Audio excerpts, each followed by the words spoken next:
नमस्कार दोस्तों, LIS learning academy के यूट्यूब चैनल पर आपका स्वागत है दोस्तों लाइब्रेरी एंड इन्फॉर्मेशन साइंस की सभी लाइब्रेरियन एग्जाम के लिए जो हमारी टेस्ट सीरीज चल रही थी, जो क्वेश्चन सीरीज चल रही थी टॉप 20 MCQ प्रीवियस ईयर पूछे गए सभी क्वेश्चन में, उसी क्रम में हम आगे बढ़ते हुए आज की क्लास में पढ़ेंगे टॉप 20 क्वेश्चंस दोस्तों। तो पहला क्वेश्चन आपके सामने है, क्या है पहला क्वेश्चन दोस्तों, ध्यान से देखना। अध्ययन के अंदर कहानी के घंटे प्रदर्शनियों और अशिक्षितों को पढ़ाने का कार्य है। कि अध्ययन के अंदर में कहानी के घंटे के द्वारा या प्रदर्शनियों के द्वारा या अशिक्षितों को जो अनपढ़ है उनको पढ़ाने का कार्य क्या है। तो वो कार्य क्या होता है दोस्तों। ऑप्शन ए है एक्सटेंशन सर्विस, ऑप्शन बी है इंफॉर्मेशन सर्विस, ऑप्शन सी है दोस्तों बोथ ए एंड बी, और ऑप्शन डी है दोस्तों नन ऑफ द अबव।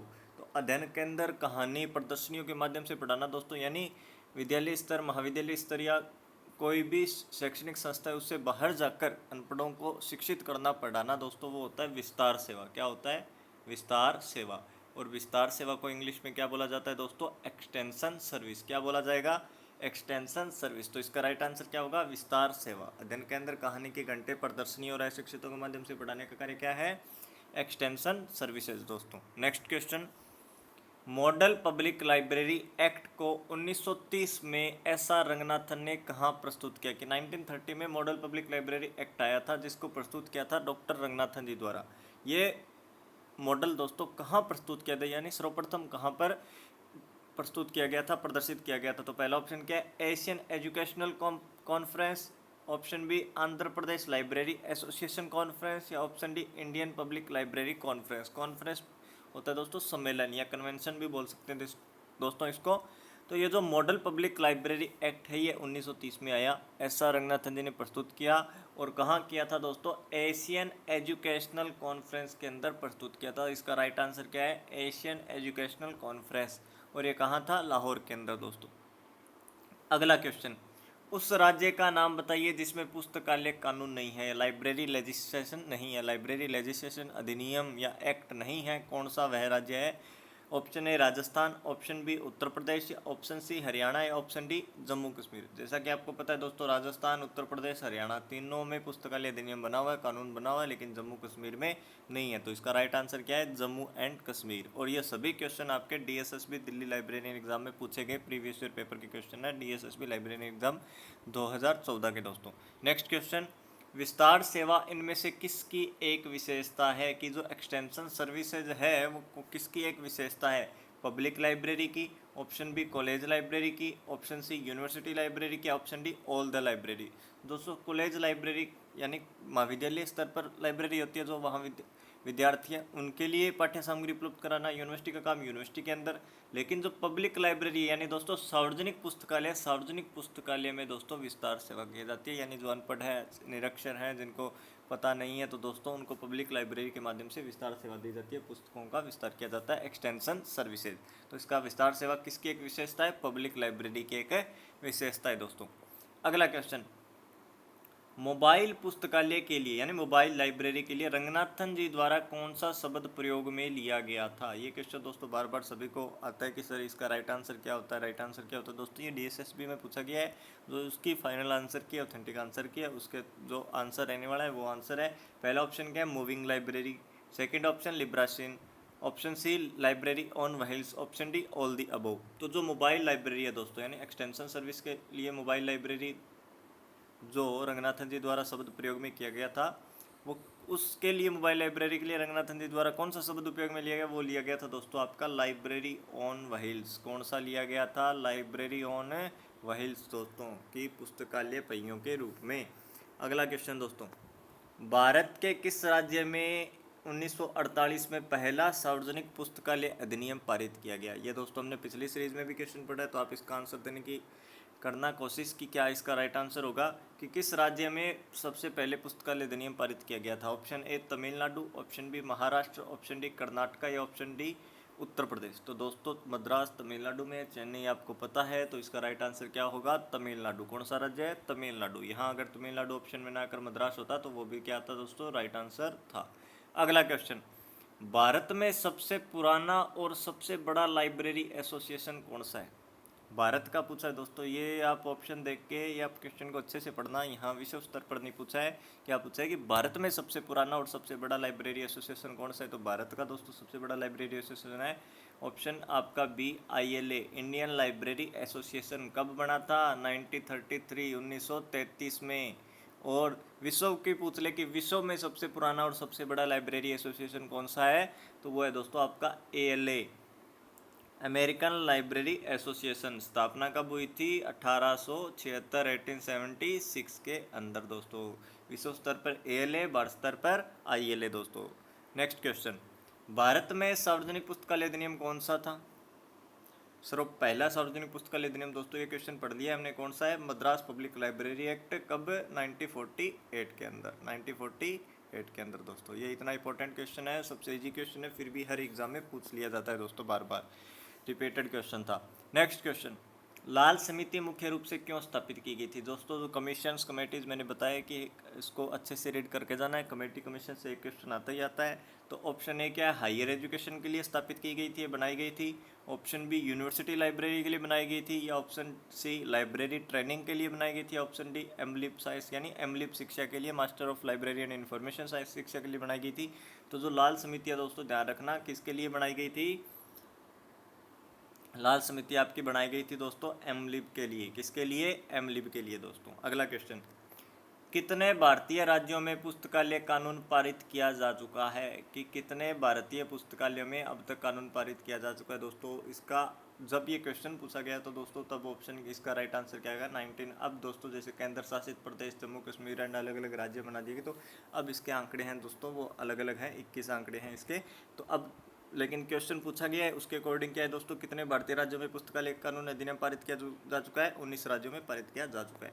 अगला क्वेश्चन, अधिकतम आउटपुट प्राप्त करने के लिए निम्नलिखित में से कौन सा उद्देश्य है। अधिकतम जो आउटपुट है उनको प्राप्त करने के लिए कौन सा उद्देश्य या एम रहता है लाइब्रेरी के अंदर, तो management, public administration, option C industrial administration, या ऑप्शन डी पर्सनल प्लानिंग। आपको पता है दोस्तों अधिकतम आउटपुट यानी रिजल्ट लेना है, रिजल्ट लेना है तो मैनेजमेंट दोस्तों अच्छा होना चाहिए, प्रबंधन अच्छा होना चाहिए।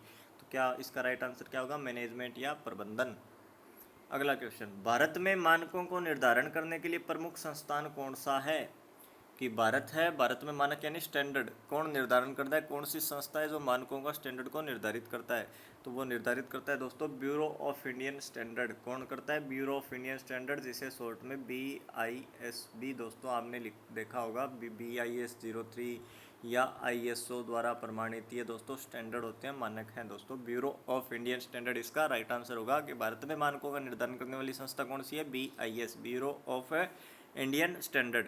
अगला क्वेश्चन, मानव संबंधों के प्रबंधन सिद्धांत को किसने प्रेरित किया, कि ह्यूमन बिहेवियर मैनेजमेंट थ्योरीज है उनको किसने प्रेरित किया, या इसके कौन थे प्रवक्ता, तो ऑप्शन ए ड्यूरे, option B Elton Mayo, option C Herzberg. तो ध्यान रखना दोस्तों एल्टन मायो थे ह्यूमन बिहेवियर मैनेजमेंट थ्योरी के, ह्यूमन रिलेशन या ह्यूमन बिहेवियर के मानव संबंधों के प्रबंधन सिद्धांत को प्रेरित किसने किया था, एल्टन मायो ने किया था दोस्तों। किसने, एल्टन मायो, एल्टन मायो। अगला क्वेश्चन, लाइब्रेरी प्रबंधन के साथ प्रबंधन के वैज्ञानिक सिद्धांतों को किसने वर्गीकृत किया था, कि लाइब्रेरी प्रबंधन के तो सिद्धांत थे, प्रबंधन के वैज्ञानिक सिद्धांतों को भी वर्गीकृत किया था, किसने किया था, कौन से वैज्ञानिक ने किया था। Option A Henry Fayol, option B Taylor, option C EH events, और ऑप्शन डी डेरिक ऑस्टिन। तो इसका राइट आंसर क्या होगा दोस्तों, HE या EH इवेंट्स, क्या होगा, EH इवेंट्स। अगला क्वेश्चन, स्प्रिट द कॉर्प्स से क्या, स्प्रिट द कॉर्प्स से क्या तात्पर्य है। स्प्रिट द कॉर्पस, ध्यान रखना दोस्तों मैनेजमेंट में यूज किया जाता है। ऑप्शन ए पर्सनल वर्क या ऑप्शन बी टीम वर्क। तो दोस्तों इसका राइट आंसर होता है टीम वर्क, की कोई भी कार्य है वो अगर समूह के अंदर करेगा तो वो कार्य अच्छे से होता है, जल्दी होता है दोस्तों। तो एस्पिरिट द कॉर्प्स का क्या तात्पर्य है, टीम वर्क यानी समूह की भावना, समूह भावना, इसे क्या बोला जाता है, समूह भावना, समूह भावना दोस्तों। अगला क्वेश्चन, निम्नलिखित में से कौन सा विश्व का सबसे बड़ा और सबसे पुराना लाइब्रेरी एसोसिएशन है। दोस्तों आपको बताया था ये पहले भी, पिछले क्वेश्चन में मैं बता चुका हूँ। तो अब आप बताइए, यहाँ पूछ लिया विश्व ना कि भारत। अगर भारत का पूछा जाता तो राइट आंसर क्या होता आपका, ILA, लेकिन विश्व का पूछा तो क्या होगा, ALA, अमेरिकन लाइब्रेरी एसोसिएशन। कब बना था, 1976 में। ILA कब बना था? 1933 के अंदर दोस्तों। अगला क्वेश्चन, ILA के त्रैमासिक पत्रिका का क्या नाम है? त्रैमासिक यानी दोस्तों क्वार्टरली, क्वार्टरली जिसकी कोई निश्चित एक आवृत्ति होती है दोस्तों, अवधि होती है कि इतने समय में एक प्रकाशित होती है, तो वो होती है जर्नल्स या पीरियोडिकल, जिसको पत्रिका बोलते हैं अपने। तो कौन सी होती है? जो ILA की है, इंडियन लाइब्रेरी एसोसिएशन की क्वार्टरली पत्रिका है। ILA general, ILA bulletin, library literature या लाइब्रेरी मिसलेनी। तो दोस्तों इसका राइट आंसर होगा ऑप्शन बी आपका ILA bulletin. ILA bulletin ILA द्वारा त्रैमासिक पत्रिका है जिसका प्रकाशित होता है, और क्या है इसकी आवर्ती या फ्रिक्वेंसी? क्वार्टरली। क्या है दोस्तों? क्वार्टरली। नेक्स्ट क्वेश्चन, DRTC के द्वारा लाइब्रेरी साइंस में किस कोर्स को प्रारंभ किया गया है दोस्तों? DRTC हमने पिछली क्लास में पढ़ा था कि क्या है। DRTC documentation research training centre 1962 में स्थापना हुई थी। हेडक्वार्टर कहाँ पर है? बेंगलोर के अंदर। तो इसने कौन सा कोर्स शुरू किया था लाइब्रेरी साइंस के अंदर? तो option A master degree, option B research degree, option C associateship, option D diploma in library science यानी DLIS। तो दोस्तों DRTC से याद रखना, इसने लाइब्रेरी साइंस में किस कोर्स को शुरू किया है? एसोसिएटशिप को कोर्स को शुरू किया है। एसोसिएट कोर्स को DRTC, जो 1962 में जिसकी स्थापना हुई थी, जिसका हेडक्वार्टर कहाँ पर स्थित है? 1962 में। फुल फॉर्म की बात करें तो documentation research and training centre. Next question दोस्तों, नेशनल लाइब्रेरी एसोसिएशन कहलाता है कि जो एक राष्ट्र का जो पुस्तकालय संघ है वो क्या कहलाता है? उसके एक तरह से डेफिनेशन के रूप में हमें बताना है दोस्तों। Option A association of library personnels of national level, association of library professional of so many nations, in association of library profession whose leader of a nation, national level association of person engage library profession. तो दोस्तों जब ये so many nation आ गया तो ये गलत है, क्योंकि एक राष्ट्र का एक संघ है। तो इसका राइट आंसर होगा ऑप्शन डी की national level association of persons engage library profession की। नेशनल लेवल का एसोसिएशन होता है जिसमें जो लोग हैं वो लाइब्रेरी प्रोफेशन से, पुस्तकालय से संबंधित हैं, वो नेशनल लाइब्रेरी एसोसिएशन या राष्ट्रीय पुस्तकालय संघ कहलाता है दोस्तों। अगला क्वेश्चन, ब्रिटिश लाइब्रेरी एसोसिएशन का मूल नाम क्या था? कि जो ब्रिटिश लाइब्रेरी एसोसिएशन है ब्रिटेन का, इंग्लैंड का, उसका मूल नाम क्या था? पहले उसका मूल नाम क्या था? BLA, option B library association UK, option C association of British library, option D library association. तो इसका राइट आंसर दोस्तों LAUK। 1977 1877 के अंदर दोस्तों इसकी क्या हुई थी? स्थापना LAUK की हुई थी। अगला, 3 कार्ड सिस्टम मुख्य रूप से पुस्तकालयों में उपयोग किया जाता है। कि 3 कार्ड जो दोस्तों पत्रिकाओं को, जर्नल्स को प्रबंधन करने के लिए जो एक विधि है, यह विधि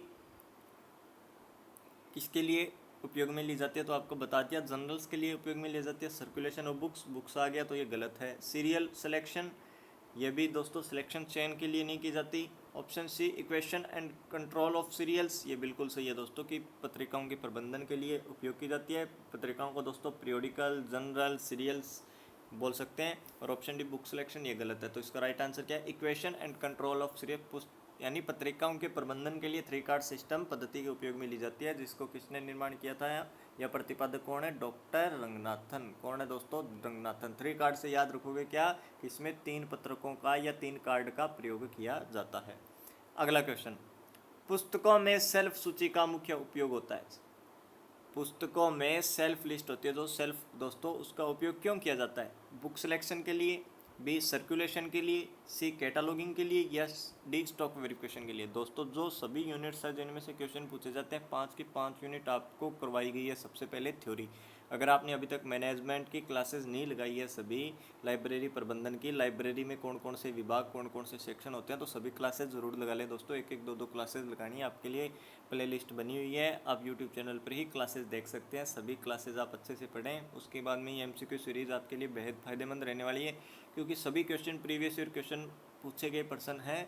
कोई क्वेश्चन ऐसा नहीं है कि जो कोई एग्जाम में पूछा नहीं गया है। तो सेल्फ सूची यानी दोस्तों क्यों प्रयोग में ली जाती है निदानी सूची? आपको पता होगा कि स्टॉक वेरिफिकेशन के लिए, यानी भंडार सत्यापन के लिए इसका उपयोग होता है कि कितनी पुस्तकें लाइब्रेरी के अंदर उपलब्ध है, कितनी नहीं है।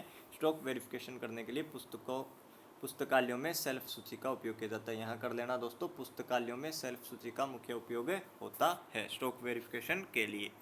अगला क्वेश्चन, उपयोगकर्ताओं और दस्तावेजों के साथ पुस्तकालय की त्रिमूर्ति में तीसरा कौन शामिल है? तो जैसा कि आपको दोस्तों पता होगा कि लाइब्रेरी में जाएंगे तो एक तो होगी लाइब्रेरी। लाइब्रेरी के अंदर क्या रहती है? पुस्तकें, ठीक है। और पुस्तकों को पढ़ने के लिए किसकी आवश्यकता होती है? पाठक। और पाठक को आपको कौन देता है? पुस्तकें, कर्मचारी या पुस्तकालय अध्यक्ष। तो जो तीन त्रिमूर्ति होते हैं पुस्तकालय में वो होते हैं दोस्तों आपके पाठक, पुस्तक और कर्मचारी। पाठक, पुस्तक और कर्मचारी। यहाँ उपयोगकर्ता से मतलब पाठक, दस्तावेज से मतलब पुस्तक। तो पीछे कौन बचा दोस्तों? कर्मचारी। कौन बचा? कर्मचारी। तो त्रिमूर्ति कौन कौन हो गए? पाठक, पुस्तक और कर्मचारी दोस्तों। अगला क्वेश्चन, ये थे दोस्तों इंपॉर्टेंट कुछ क्वेश्चंस। अभी तक आपने कोई क्लासेस मिस की है तो सभी क्लासेस अच्छे से लगा लें दोस्तों। कोशिश रहेगी अब थोड़े समय में ही 1 से क्लासेस आपकी 2 कर दी जाएगी। तो अभी तक आपने यूट्यूब चैनल को सब्सक्राइब नहीं किया तो दोस्तों एक बार ज़रूर सब्सक्राइब कर लेना। धन्यवाद दोस्तों।